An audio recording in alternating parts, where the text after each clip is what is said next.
Morning all. I am presenting on silent signals catching the structural laws before the visual field speaks. Glaucoma is characterized by progressive dysfunction and degeneration of retinal ganglion cells, resulting in structural changes to the optic nerve head and inner retina with accompanying visual loss. The key to glaucoma diagnosis is recognition of the morphological changes to the optic nerve head and retinal nerve fiber layer that result from retinal ganglion cell loss. Assessment of visual function is also central to glaucoma diagnosis, with the prevailing test being standard automated perimetry. Visual field tests are occasionally unreliable, which impairs its diagnostic efficacy. Glaucoma structural changes are typically detected using slit lamp fundoscopic examination or by observing for changes on stereophotographs, with features including narrowing of neuroretinal rim, increased optic nerve head excavation, increased cup to disc ratio, diffuse and localized loss of RNFL. Although the diagnosis of glaucoma is often straightforward, detection of early glaucoma can be challenging due to the wide variation in normal optic nerve head appearance. Subjective interpretation of the optic disc stereo photographs are also subject to variation between the observers. Therefore, more objective and reproducible methods are required for assessing peripapillary and macular structural changes in glaucoma, which shows a promise as a biomarker of early glaucomatous damage. Glaucoma diagnosis and monitoring requires both structural and functional analysis. The introduction of ocular imaging devices such as OCT, CSLO, and SLP has helped obtain objective quantitative measurements of ocular structure and can detect glaucoma at an earlier stage. In addition to evaluating optic nerve head and RNFL, this also evaluates the inner layers of the glaucomatous macula. Also, imaging devices contain normative data that allow one to determine the probability that observed measurements are within the normal range and to potentially detect glaucoma at an earlier stage. Although in some cases, functional changes may be detected before structural changes, the earliest detectable manifestation of glaucoma for many patients is an abnormality of the optic nerve head or RNFL. Pre-perimetric glaucoma is characterized by structural optic nerve abnormalities consistent with glaucoma with no evidence of visual field changes with standard automated perimetry.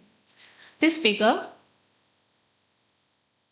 shows the retinal nerve fiber layer thickness outside normal limits in the right eye and borderline in the left eye, while the 24-2 standard automated perimetry shows glaucoma hemifield test within normal limits in both eyes, in the right eye. Slit lamp biomicroscopy. Stereophotography of the optic nerve head and RNFL remains the most valuable and widely available method to identify the glaucomatous optic neuropathy and to detect structural changes over time. This is used to document structural abnormalities and longitudinal changes in glaucomatous eyes. It is highly reproducible and records a normal, natural color image of the retina. In OHDS, only 12 of 125 eyes that develops glaucoma during follow-up had a visual field and structural endpoint detected concurrently, meaning that there was often disagreement between the tests. 69 eyes had an optic disc endpoint first and 44 a visual field endpoint. So in ocular hypertension treatment study, more eyes might have reached a structural endpoint if SDOCT measurements rather than optic disc photographs has been the chosen method of detecting the structural change. Coming to OCT, it is an imaging technology that measures intensity and echo time delay of backscattered and back reflected light from the scan tissues. It provides a high resolution cross-sectional images of ONH, RNFL, and macula. While analyzing an OCT RNFL printout, first assess the quality of the scan, whether the signal strength is more than or 6 is acceptable. See the centration of the disc. Look for artifacts. Then this area compares the normative database, which the OCT provides normative data for disc area of 1.3 to 2.5 millimeter square. This shows the RNFL thickness map. The 0 micrometer thickness is represented by black color and 350 micrometer as white. The RNFL deviation map compares cluster of pixels in the test image with a normative database. These are the NRR thickness graph and the TSNIT RNFL thickness graph, which normally has a double hump pattern which is lost in glaucoma. These are the quadrant maps which provide average thickness in each quadrant compared to the normative data and the Glaucoma maps. This part shows the B-scan images with look for the proper placement of the demarcation lines. This picture shows the segmentation error, and these are the pano map. In addition to measuring average circumambulatory RNFL thickness changes, it is also important to consider localized RNFL loss, in particular in the supratemporal and the infratemporal sectors, which are the most frequent regions affected in early stages of glaucoma. Confocal scanning laser ophthalmoscopy is a rapid, non-invasive, non-contact imaging used by Heidelberg retina tomography, producing a 3D image of the optic nerve head. It takes a series of 32 confocal images and it converts into a single topographic image. Then the operator indicates the optic nerve contour line over the topographic image. This is the HRT printout, which shows the cup section represents the disc topography. The cup parameters are shown in the row are cup disc area, ratio, and cup shape measures. Then comes the rim area measurements and the RNFL measurements. This topographic image in the HRT gives a color coding for the cup and disc.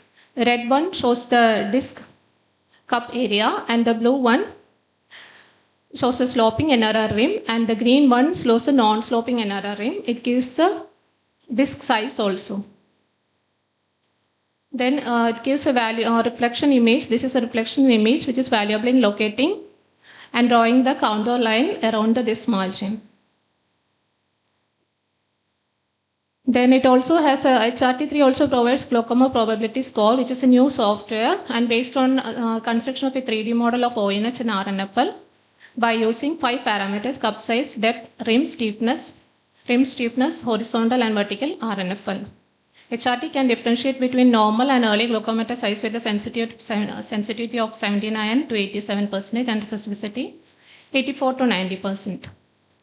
Scanning laser polarimetry is an RNFL analyzer which is based on the principle of birefringence. This is used by the GDX machine. This is the GDX printout.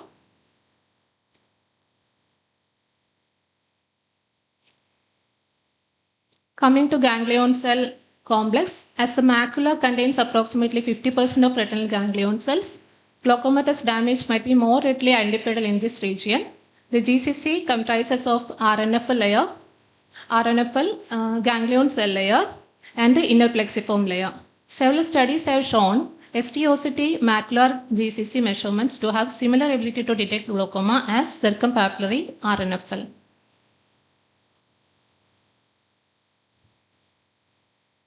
Then the last one is the OCT angiography.